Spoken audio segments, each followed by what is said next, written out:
What's up, everybody? So, back for another live this week. We're going to do it on Wizard Video. So, it should be a really good one. This is one of my favorite obscure horror distributors. Kenneth, what's up? We're going to have Paul really go in detail with this one tonight. Let me let Kenneth in.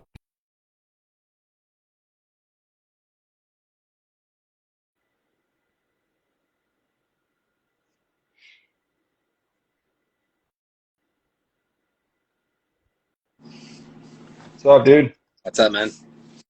How you doing? How you doing? Pretty good. Like the hat, man. Is it CGC? I got to get one of those. What's the T-shirt? Oh, nice, dude.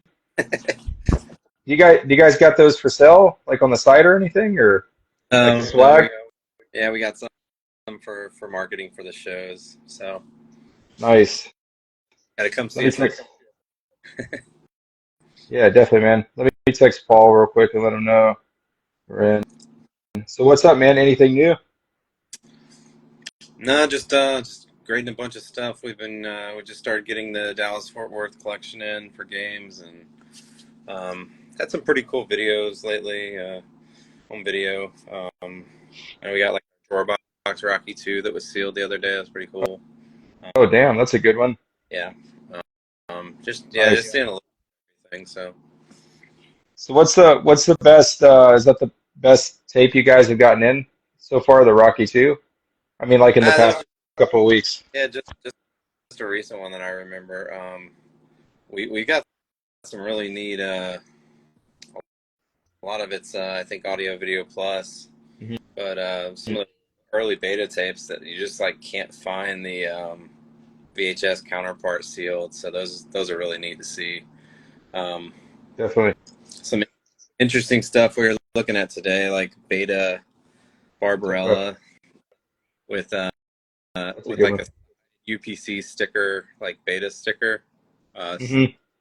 and but like with the checkered back watermarks, which is kind of odd because those are like Hey, Paul.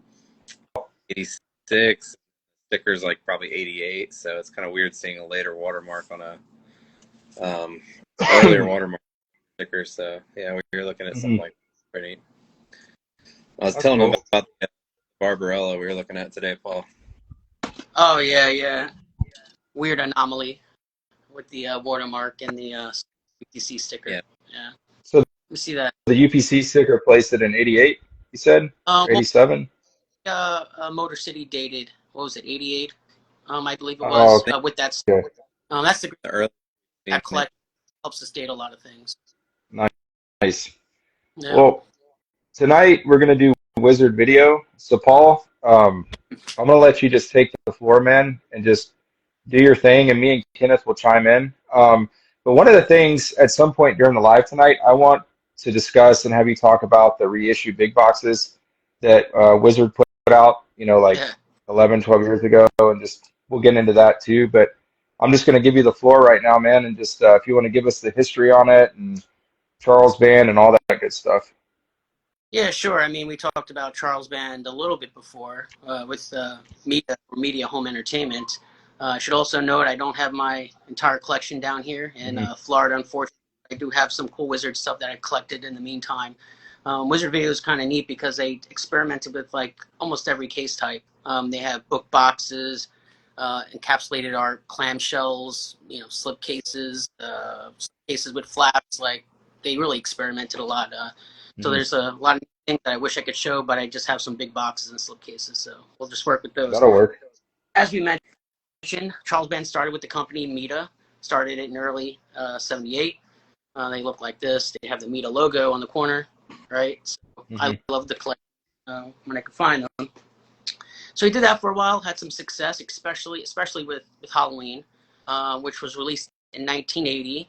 That was the same year that he was booted from his own company. So one of the producers of Halloween, who had become friends with Band, suggested that he take in some partners because media was growing so big. It's like, got these two guys who could really help you run the business. Take them on as partners, and your company is going to go to some great places.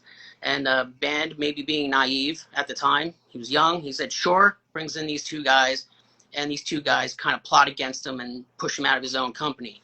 So at that point, you know, this is all in Charles Band's memoir, Confessions of a Puppet Master. So if you're into B movies or home video history, there's some really neat tidbits in that book, and I recommend anybody to check it out.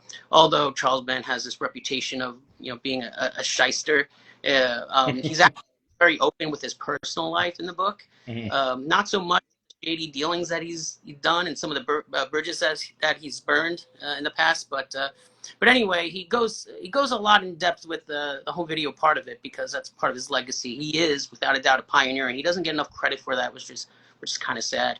But anyway, back on track, gets booted from his own company. But right before he gets booted in 1980, he takes along some titles with him. Now, I was doing research recently on street dates and things, and the first batch of Wizard titles were originally supposed to come out by Media Home Entertainment, or Meta Home Entertainment. And I guess maybe part of his deal to leave the company or to sell his portion of the company, he took those titles with him, and they wind up being the debut launch titles. But anyway, before he leaves, and this is kind of a neat thing, and I almost missed over it. In 1979, Charles Band actually opens up 2 video stores. So Meta was doing pretty well at the time, and I guess he just wanted to diversify, and he opened up these 2 video stores. I think in the book he mentions that he just wanted like a sure income, a reliable income, and this retail store idea was going to, you know, do that for him, because he had a family at the time. And I actually did some research, and I found an ad for that video store, which is pretty neat, called the Wizard of Vid. Cool. This is from 1979, so it's really, really neat. And as you can see, a Gorgo ad here, and Gorgo was released by VCI, or Video Communications Inc., and they were selling pre-recorded video cassettes even before magnetic video. They had been around since 1976, releasing like cult movies on videotape, and nobody ever talks about VCI, but they're certainly pioneers as well in that industry. So it's kind of cool to see 2 pioneers associated in the same ad. Anyway, so he opens up these 2 stores. Memoir is cool. It kind of tells some stories about his customers. He tells one cool story in the memoir where a customer comes in and says, "Hey, I got this tape. It doesn't work." And then the employee at the store, he had these kids running the stores. He didn't run them himself, of course. So the employee is like, you know, well, what happened? Did your VCR break? And it was an older woman. She says, no, I just put the video cassette on top of the TV and it just wouldn't work. So it kind of showed kind of confusion at the time of what VCRs were, because you got to remember, back in those days, you got your TV signal from an antenna wirelessly. So, you know, people were a little bit more naive then about the technology, and they thought maybe somehow wirelessly, like an antenna, the movie would transfer from the video cassette to the TV. It's kind of interesting, a little antidote there. But yeah, in memoir, he also goes on to say, man, the video store business was really boring for him. He likes to move. He likes to, you know, make movies. He was spending a lot of time in Italy making movies as well, so he shut down those 2 stores. And I had not existed until I read it in his memoir. But yeah, that's probably where he gets the name Wizard Video, when he forms the company in 1981. In his memoir, he basically says he doesn't remember where he got the name Wizard Video, but it probably was some kind of extension of the video store, the 2 video stores that he owned. So launches Wizard Video in the first quarter of 1981 with some, I think Pink Flamingos was probably the most notable one, at least to cult film fans, was among that first line of video cassettes. But it's not until 1982 that he releases the Texas Chainsaw Massacre where people start to recognize Wizard Video. It's a massive hit. In the first month, they sell 30,000 copies. And here's an ad for it. So this is them just saying how successful. I can't really fit it in there, but you kind of get the gist of it. Yeah, definitely. 1,000 copies, excuse me. So in the first month, they sell 20,000 copies of, and you got to remember, I mean, at this time, that early in 82, 20,000 copies in 30 days was a lot, especially for a cult title like that. And it does, what does this say, reaches number 6 Billboard charts. So that's beating a lot of big Hollywood movies at the time. So that was a success for sure. And I Spit on Your Grave also hit the charts. It started at like, I think, number 40 on the charts, but it actually worked its way up. It's funny to think that like a very graphic, sexually violent movie like that would rank on the charts that high in those days. Forgive me if I'm Definitely. trying to remember all this stuff in my notes here, but so it was 1982. Charles Band hires, or not hires, but he gets into a deal with Family Home Entertainment, which started as a porn company themselves, Caballero Control, which actually today, but they created a family label called Family Home Entertainment, which becomes Mhm. USA Home Video, IVE, Live, eventually Artisan, right? So anyway, they take over the distribution of Wizard Video, and I think they were the ones that were really working the whole Texas Chainsaw Massacre marketing campaign and all that stuff. And there's an interesting article from the time period where they speak to a spokeswoman with FHE, and they ask her about the success of the Texas Chainsaw Massacre. And it's a quote I'll never forget. She says, "Well, I hope the success of this movie is not a comment on society." I thought that was great. It's not exactly Mhm. a great marketing quote when you're trying to sell a product, but it could. It just makes the movie more alluring, I guess, in that way. Yeah. 1983, Charles Band experiments again with video games. Does the Atari thing. I don't know if Kenneth knows well, he's the video game expert here, but Charles Band experiments with Atari. We get Halloween, the Texas Chainsaw Massacre, and there were two other games that he was in the works at the time that we never actually see. One is a game based on the band Devo, and the other one was based on a movie that he was producing called Metal Storm, I think, or something like that. And he actually Mhm. shot scenes during the production of that movie that were intended to be as part of the video game. Whoever knows if that ever actually did happen. I mean, the movie does exist. I Mhm. think it's called Metal Storm. But I wonder if that footage actually exists, the footage that he intended to somehow incorporate into an Atari game. So he was thinking, years ahead. So I always found it to be interesting. I don't know, Kenneth, do you have anything else to add with that? No, I mean those games are both highly sought after and always have been for Atari 2600. Yeah. Um, always been on like kind of the short list of rarities for that system. I think you're probably a few thousand a piece for them right now in decent complete in box condition, probably three to Mhm. four thousand. Um, they didn't come sealed, so I think a lot of them have been opened up over the years when people have ran across them later on distributed copies. We've definitely seen a few come through that are you look at them and you're like, these were probably brand new when they got to whoever got them and they opened them not knowing they didn't come with seals on them. So, Yeah. but yeah, they're pretty unique and very uncommon. I mean, they're on like the lower rarity side, but some of the later ones even came with just like hand written labels. So they're just like in marker, just like a very generic like Halloween, label written on just a Right. like white label. So It basically, yeah, believe he said that some guy had bought like a bunch of spare cartridges or something, and he was selling them at flea markets. But he also said that there are posters advertising the games, which would be really neat to see. I've never seen. Oh yeah. I've seen games in like Fangoria and stuff, but I've never seen actual marketing posters. That would be pretty neat. Um, I but anyway, can't think that I have either. um, Like yeah, go ahead. like I've seen scans online, but not Yeah, like that's what I'm never talking. seen one in Yeah, person. like Yeah. yeah. the Fangoria ads. There are some just. I think there's like 2 or 3 Fangoria ads, which are just excellent. Mhm. Wish I could show them, but yeah, those are just. I mean, there are people selling poster sizes of them on eBay, but I've never seen like a true like video store poster for those games. That'd be pretty I sweet. show some examples of some videotapes. So here's like the Sure. early of these Wizard tapes with this logo. Mhm. Kind of maintain this Wizard guy throughout much of its history. That has a sticker on the front. This is probably a better example. The earlier logo had this cool WV on the bottom here. This one is dated 1981, low catalog number 22, so it's among the first titles of that year. As you can see, it's a side loader, slipcase, side Mhm. loading slipcase flap, as we call it to be technical. Also, that same 1982, after I should mention this, after how Texas Chainsaw Massacre becomes such a hit, Charles Band says, "Hey, I'm going to start another video label. Why not?" So he has all this money, I guess. He's experimenting, and he wants to create another sub-label for even weirder movies. And so he has Cult Video, creates this company a year after he does Wizard Video. And this is a bottom loader. It's not like the other Wizard tapes, even though they were released the same year. Mhm. This says exclusively manufactured by TBS on the back. So it was almost as if he had like a different manufacturer for these boxes. But there's only like, I think 12 of these or something around there. And this is probably one of the most noteworthy titles, most popular titles, Snuff. That's a good one. Yeah, for sure. So let's see what else I got here.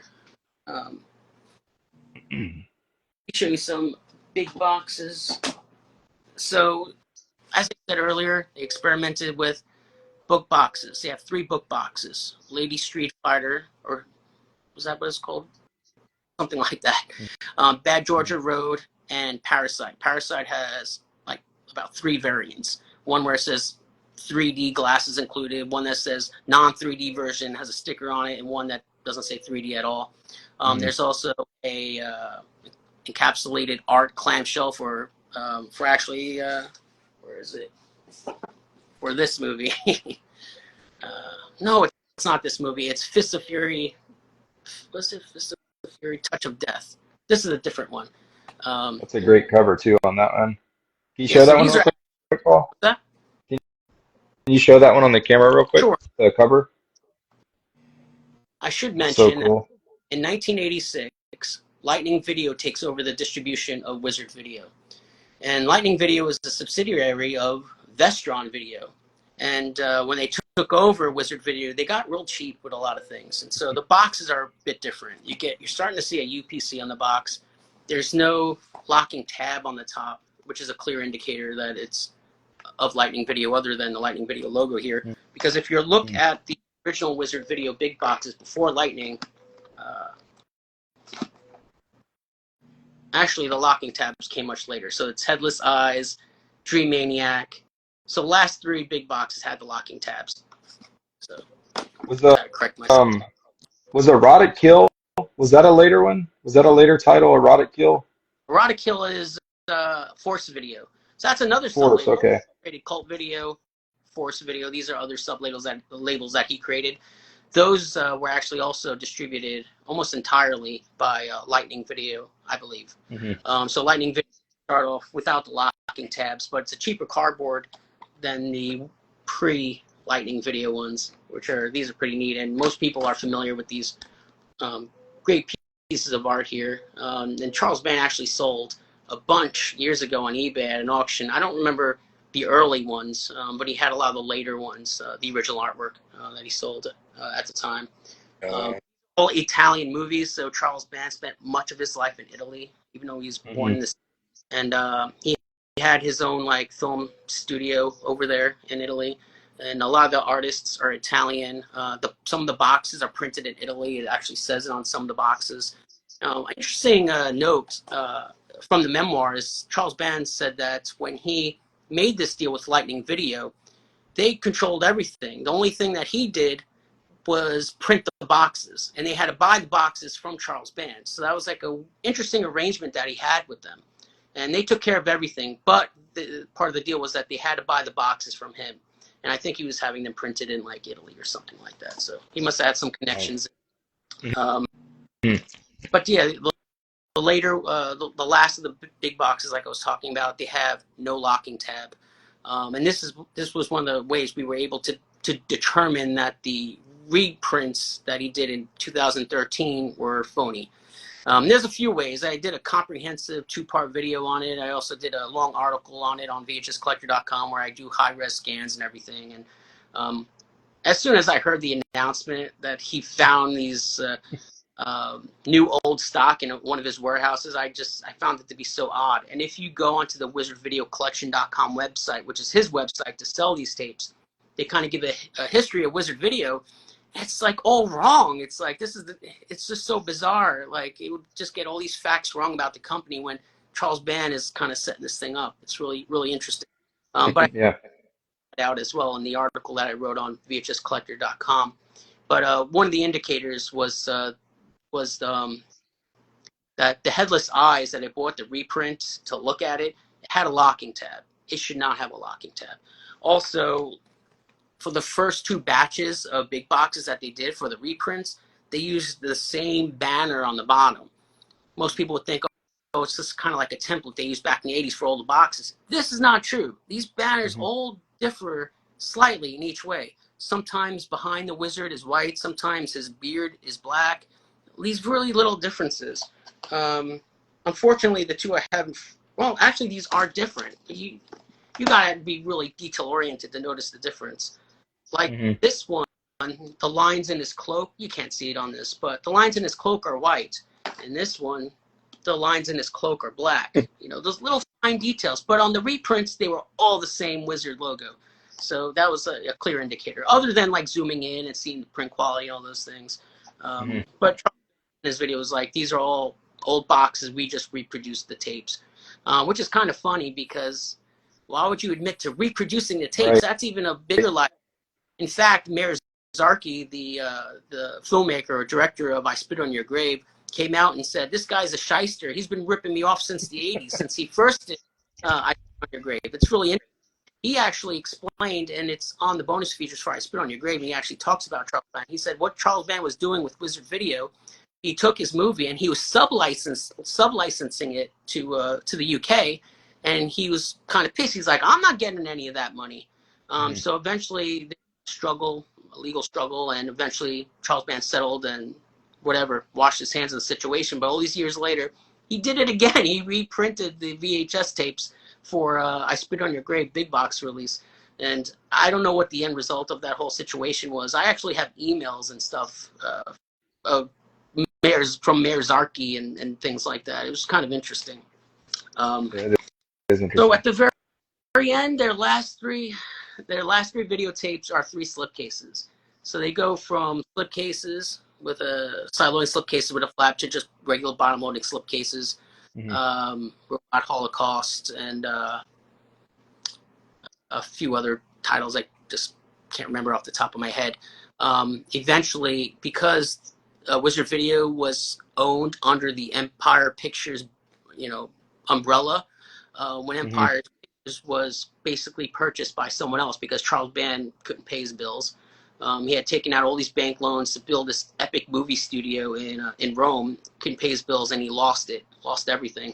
And part of that was lost Wizard Video. And I think he stopped making movies by that, or releasing movies from Wizard Video by that point anyway. But the short version of the story is that MGM now owns Wizard Video because through all these different purchases and stuff, they ended up with Empire, which includes Wizard Video. And who owns MGM now? Amazon. Amazon owns Wizard Video, not Charles Band. He'll keep shirts and posters and reprint the boxes. Is he paying Amazon a licensing fee? I had the legal document showing that they're signed and everything. I was dig those out, so it's really interesting to see Charles Band. I have a lot of respect for the man, but he'll never change. He'll never change. He'll keep doing like these funky things. So yes, that's basically. I have 2 other things I could show you guys. Here's a little catalog.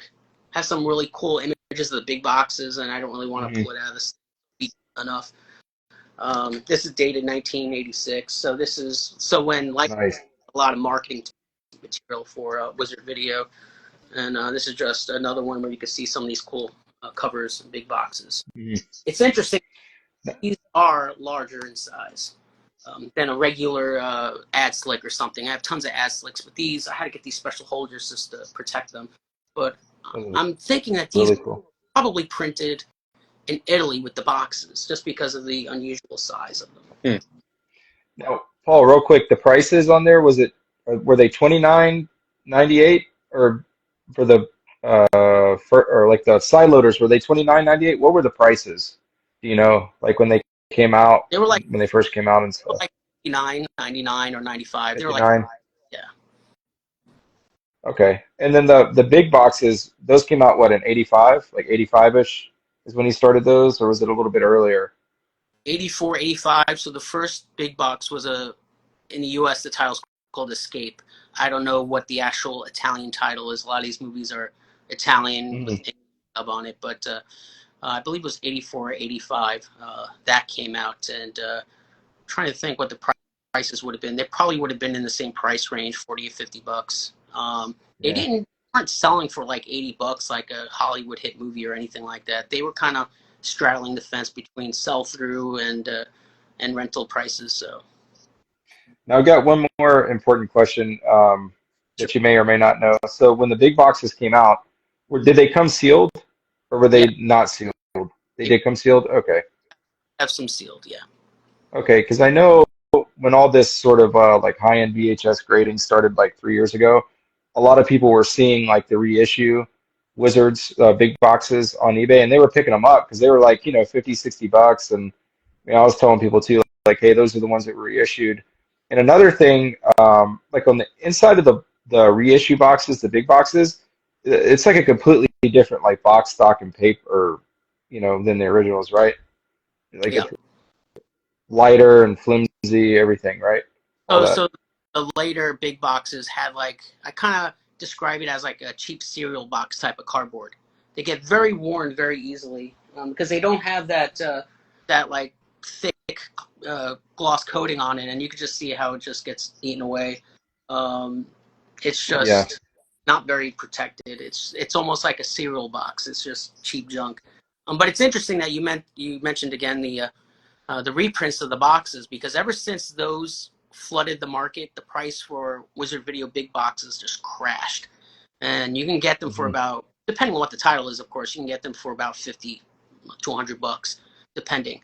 But I'll share a little secret. It looks like there's only 6 people watching, so maybe not many people hear this. Some Hmm. people are original big boxes on eBay, sealed, and passing them off as not knowing, passing them off as the reprints. So they're copy and pasting the title listings from like the reprints and using them for their own listing. But I'm looking. I bought like everything I could find. But if you look at the shrink wrap, they have the Lightning Video watermark and the sticker seal. So that's another indicator that. Let me see if I can find it. That's another Yeah. indicator. Here, you go, sticker seal on this. The reprints are not going to have that. So if you Right. have a copy of Wizard Video and it has this, it's a sure deal that it's original. This is a Lightning Video hollow foil sticker. It's on the bottom too. Before Lightning Video, no stickers. It was shrink wrapped. I have a few of those pre-Lightning Video big boxes. Hmm. Uh, yeah, so there's no like watermarks or any other security measures like sticker seals. But this was before the whole explosion with these things, and I'm pretty certain that they're original. They're in excellent shape. I wish I could show some of Yeah. that stuff. I just don't. What Yeah, was definitely, man. I mean, go ahead, Kenneth. Paul? You were saying when they released the last 3 movies. What year was that? And what time? Do you know? That was like probably '88. Oh, Psychos in Love was another one. That Hmm. artwork for Psychos in Love was on eBay, and I remember, and I probably should have tried to pick that up. I guess Charles Band was cleaning out his warehouse. Like I said before, he sold a bunch of original art. That was one of them, and that was one of the last titles that they released in like a slipcase. There is a Wizard Entertainment DVD that was released, and it was I think it was like a movie that D. Snyder made or something. I forget what it was. I Um, feel like I remember that one. Can't but think of the anyway, name. it was only released. That was the only other time he used that name. I mean, in recent years he uses Wizard Video for all kinds of things, but that was a legitimate like DVD release with the Wizard Video name, and he just resurrected it for like that one or two releases for DVD, which was interesting. But it was Wizard Entertainment. That's interesting to know Hmm. because I wonder if he calls it that to kind of bypass the fact that Amazon now owns Wizard Video, or it could just be an upgrade. A lot of people dropped video and went with entertainment or home entertainment because a lot of people were associating video with videotape, which I find odd, but Right. I guess that was. Well, and on the because that was the other thing. A lot of people Disney. think that the big box was. What's up, Kenneth? I was just saying Disney did that. They had Disney Yeah, Video and Disney TV, like at the same time, that's true. and then I thought that was annoying when I worked retail back when I was in like college. They held on to video to me in VHS, and then they used DVD for DVD. So Yeah. Yeah, it can get confusing. Well, that's what I was saying. Like a lot of people thought those big boxes were the first prints, like the ones that originally came out, and they just had it backwards. It's the side loaders, that were first. And Side loader. they're actually double side loaders, right, Paul? Yes. They're double side loaders? Okay. Yep. We actually Those are my favorite. had one that came in to work, and the whole flap was trimmed off. It looked like a regular side loader without a flap, but it looked so good that I actually questioned whether it was actually released that way. We eventually determined it couldn't have been. Yeah. I've never seen such, but they cut it so well. A lot of video stores just hated these flaps. With media home entertainment, they would just chop those suckers off just so people could just slide the tape out. And they did that with the Wizards too. I've seen people trim the bottom off, even not even trimming the flap off. They just hate the tape, coming out from the side. It's just they like everything to be consistent. Right. Definitely. Yeah, my favorite title is probably I Spit on Your Grave or Boogeyman. You showed the Boogeyman. I love both of those. I And I love the two variants in the slipcases. That's an interesting story. I'm glad you brought that up. So the first Yeah. release side loader for I Spit on Your Grave has R rating. It wasn't an official MPAA rating. So the MPAA took Wizard Video to court, and there was this whole court case over it. And Wizard, of course, lost. They can't use that logo, and then it was re-released without the logo. Without the R rating. So you will see both of them, one with the R, one without. But of course, you would want the R one. It came first. It's the original. But I it's didn't even know that. That's super interesting. about it at the time. And Jack Valenti, which was like, the devil in the film industry for cult movies and racy movies, because he was the head of the MPAA, and he was talking about it and just, giving more publicity to Wizard Video, talking about how they hijacked the rating and giving the R rating a bad name by having like this nasty rape movie. They would never give an R to this nasty rape movie. They would give it an X. But Yeah. it's interesting. Well, it's interesting, that it didn't get an X rating because it's pretty hardcore. It's not one of the most hardcore movies I've seen, but for Not the compared. time, yeah, for that time, the subject matter was pretty wild. I always like that cover too, where she's just like has the knife and kind of walking in the woods. That is definitely But Boogeyman's, on the cover. it's iconic. Yeah, it's iconic. But that's why I'm glad you were showing like all the. Oh, go ahead. Sorry. What's up? There's an interesting story with the poster art to that. So Oh, go ahead. Charles Band was dating. Oh, well, he was making the movie. Was it Parasite or one of those movies? And Demi Moore was in it. It was one of her first roles, and he was dating her at the time. And he had the movie poster up for I Spit on Your Grave because he was already doing the Wizard Video thing at the time. And she looked up and saw it, and she said, "That's me." And so people actually contacted Demi Moore's publicity people and stuff, and they kind of Yeah. refused to comment on it, but it was kind of like a tongue-in-cheek response. I don't remember what it was. So, it's pretty much out there that that's Demi Moore's butt on the poster. Really? I never knew that. So Charles Band dated Demi Moore. Yes. Wow. Never would have thought, man. That's crazy. So yeah, Demi Moore's ass is on the cover of I Spit in Your Grave. Oh. It's pretty cool, man. Yeah, so Kenneth, you got anything you want to add, man? I was just gonna On ask. Paul was talking about the covers that he was selling. So did Charles Band have all those covers? And I mean, obviously the artwork, illustration covers, but did he have all those commissioned originally? Like, so he had the original artwork for him? Yeah, so all the big boxes were commissioned. Almost all of them were commissioned artwork. They weren't like poster art, with a few exceptions, like I Spit on Your Grave and Zombie and things like that, like the more noteworthy ones. And Zombie's also a big Wizard Video title for collectors. But a lot of the weird, like unheard of, like exploitation movies from Italy, he had all newly commissioned artwork, and a lot of them are from the same artist. I think Boris is one of the artists. That's what the signature is on them. Boris? Yes. Yeah, that's Boris Vallejo. He does a lot of game covers, a lot of more fantasy. The same Boris, but it's just as Boris. Maybe it is him then. Yeah. Yeah, that's how he signs it. So Yeah. I saw his signature right now. Yeah, he did National Lampoons, didn't he? Both of them? European Vacation and the first one? That was him. I'll have to look. So this one is signed by C. Casero. That's another artist that you can't see it, but Hmm. That's another artist that pops up a lot with these early Wizard Video titles. The artwork. I would love to know where all those are, original art pieces went. I don't know if they were part Oh of the yeah. auction. I just Psychos in Love as part of that auction. I don't remember the other ones. Have you guys What's your, graded a lot of? What's up, Kenneth? Go I was ahead. gonna ask what his favorite cover was for Wizard.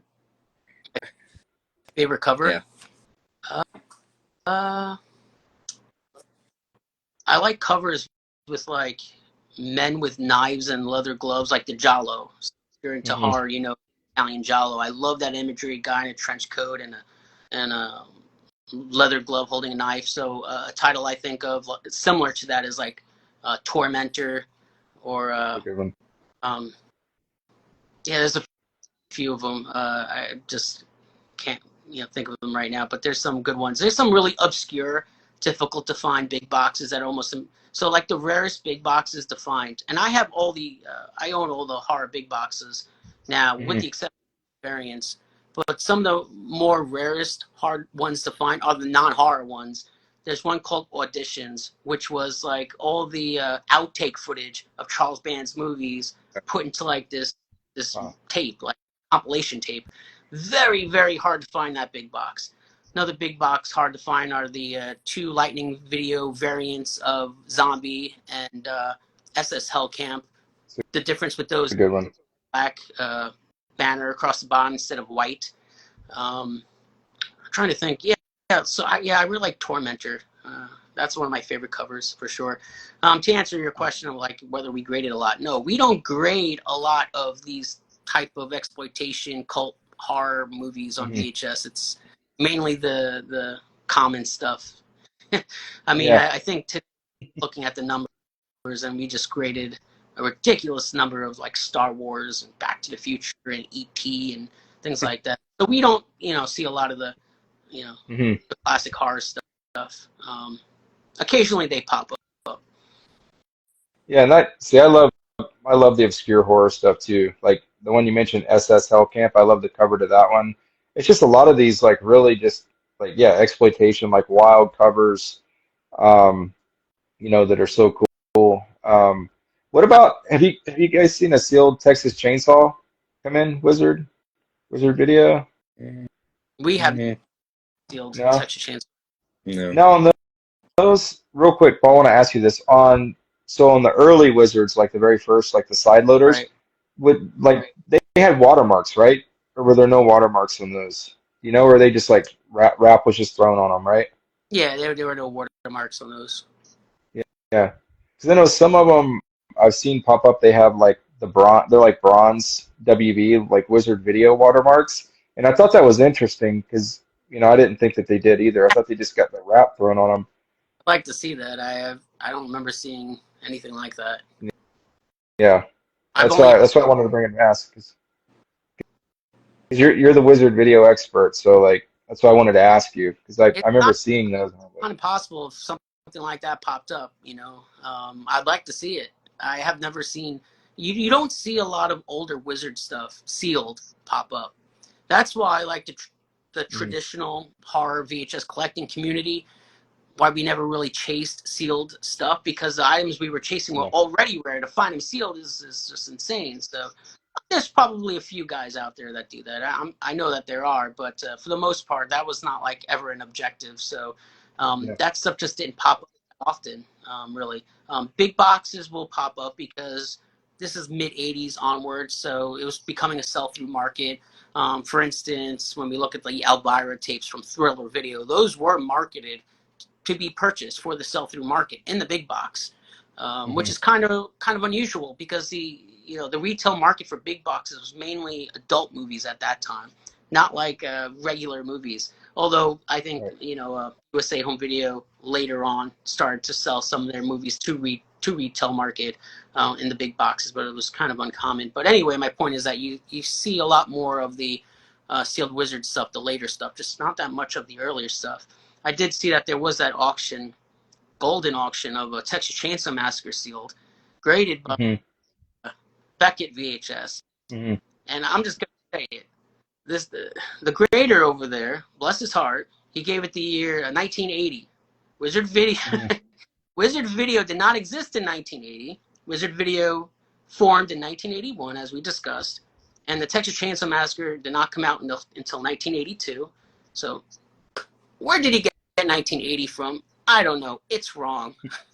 And now he has this Yeah. awesome in this holder with the wrong year on it, and and Maybe they can fix that. not to like go off on a tangent again, but No, you're I good. saw that, and I've already discussed this with Kenneth. I've done extensive research on this Hmm. recently. A long time I thought Halloween was released in '79 because there's a distributor ad that lists Halloween as one of their catalog titles from Hmm. 1979. I felt like, well, it must have been out. But now that I have all these video magazines that I've digitized and research on all the time, I've come to realize that Halloween was not released on home video until March of 1980. I Yeah. know that for certain now. March of 1980. It wasn't 79. Right. There is that auction coming up. I think you posted it or something. It has the Yeah, I'm 79 golden. year, but I'm pretty Yeah. certain research I've done that it was released in March of 1980. But I think the clincher of this argument, it's not really an argument, it's fact based on this stuff, but Hmm. it enters the Billboard charts in the last week of, I think, March of 1980. And that was a hit movie, Halloween. So if Halloween Oh yeah. existed before that, all the video magazines would have been talking about Halloween. In fact, if you look at the video magazines, there's ads in the back of people trying to buy bootlegs of it because it did not exist yet. And so, if in Right. fact, I think it was in February of 1980, Halloween first premieres on TV on HBO. And so you have a lot of people in the video circles in those days asking their HBO buddies to record it for them because they couldn't get it on videotape. Hmm. Not until March when it actually does come out. So I feel pretty confident that it's actually 1980 now. And for me, who has been researching this stuff for so long, it's an epiphany. Oh yeah. For Well, yeah, and you're right, because think about it, right? When did they start the 81 box? Right when they completely changed the design. So it just fits that timeline, you know. yeah, and Um, it's good that you brought that up, that 81 box, because it re-enters the Billboard charts in 1981, and yeah, that corresponds to the new designed box. So, so yeah, that's no 100%. coincidence. So it drops off. So that first Halloween eventually drops off the charts, but it re-enters when the new box, the new re-release comes out in '81. So, Yeah, and that in the first half of 1981.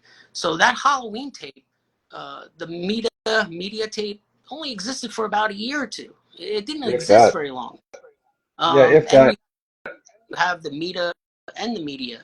And my research also shows that it turned into media mid-year of 1980, and that correlates with when Charles Band would have left the company, and they dropped the MEDA acronym because it didn't make any sense to anybody. So, Yeah. Well, and the other thing you brought up, like saying, Halloween was such a hot, popular movie, right? And think about it, like even when they started the 81 box, they ran that for like literally 6 years, 81 to 87, because there's so many different, you know, uh, box types, and we talked about that before on some of the other lives and different tapes that they used across that span. oh yeah, But yeah, I'm with you 100%. So yeah, I'm like that too, Kenneth. I know you're like that. Everything, like you like to see it on the timeline of how things came out. And this is the other thing I've talked about. Not trying to get off on a tangent here, but like that's why, in my opinion, VHS, like high-end VHS grading and stuff, kind of started off on a wrong foot hold, with a lot of the incorrect information that was going around like the last 2 years or whatever. And then you guys came along with your excellent research. I mean, just like now we're talking about Wizard Video, and Paul's busted out like all the ads and giving us in-depth info, and that to me is great. And that's why I like doing these lives with you guys. So but I gotta shut this one down because my wife's actually texting me. Gotta go eat some dinner. But I appreciate you guys coming on again. Do you guys want to do one next week? I think we've covered a ton of the distributors already, so can't think of another one unless you guys. you can do it on a Kenneth, different topic. It doesn't have to yeah. just be, but Yeah. yep. What do you guys think? What's a good topic? I hate to kind of put you on the spot, or we can discuss it later, I guess, too. figure it out. Yeah, we'll come up with something. Yep. All right. We can Oh, just Paragon, that's a good one. Yeah, Paragon is a good distributor. A lot of Um, that publisher. We yeah, still don't know. definitely. King of All right. video. Well, did we do RCA? We can do RCA. I don't think we did RCA yet. No, we mm, haven't. We'll talk. We'll talk about it. All right, guys. Well, thanks again, and I'll talk to you soon. Okay. Sounds all Have a right, good man. one. Have a good night. Thanks. Enjoy.